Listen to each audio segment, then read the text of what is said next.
বাংলাদেশের ৫ লাখ টন শুল্কমুক্ত চাল আমদানির ঘোষণার পর ভারতে চালের বাজারে ব্যাপক উল্লম্ফন দেখা গেছে। দেশটিতে মাত্র দুদিনে চালের দাম ১৪% বৃদ্ধি পেয়েছে।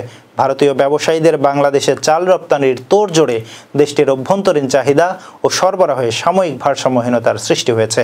দেশটির পশ্চিমবঙ্গ, উত্তরপ্রদেশ ও দক্ষিণ ভারতের ব্যবসায়ীরা বলেছেন, বাংলাদেশ সাময়িকভাবে চালের ওপর ২০% আমদানি শুল্ক তুলে নেবে বলে তাদের কাছে আগে থেকেই তথ্য ছিল, যে কারণে পেট্রোপোল সীমান্তের গুদামে পণ্য প্রস্তুত রেখেছিলেন তারা। বুধবার বাংলাদেশ সরকার আনুষ্ঠানিকভাবে চাল আমদানির ওপর ২০% শুল্ক প্রত্যাহারের ঘোষণা দিয়েছে। এরপরই ভারতীয় ব্যবসায়ীরা বাংলাদেশে চাল রপ্তানিতে হুমড়ি খেয়ে পড়েছেন। দেশটির সংবাদ মাধ্যম ইকোনমিক টাইমসের প্রতিবেদনে বলা হয়েছে, বাংলাদেশের আমদানি শুল্ক প্রত্যাহারের ঘোষণার পর ভারতের বাজারে ভোক্তা পর্যায়ে স্বর্ণা চালের দাম প্রতি কেজি ৩৪ রুপি থেকে বেড়ে ৩৯ রুপিতে পৌঁছেছে। এছাড়া মিনিকেট ৪৯ রুপি থেকে বেড়ে ৫৫ রুপি, রত্না চাল ৩৬-৩৭ রুপি থেকে বেড়ে ৪১-৪২ রুপি এবং সোনা মসুরি ৫২ রুপি থেকে বেড়ে ৫৬ রুপি কেজিতে বিক্রি হচ্ছে।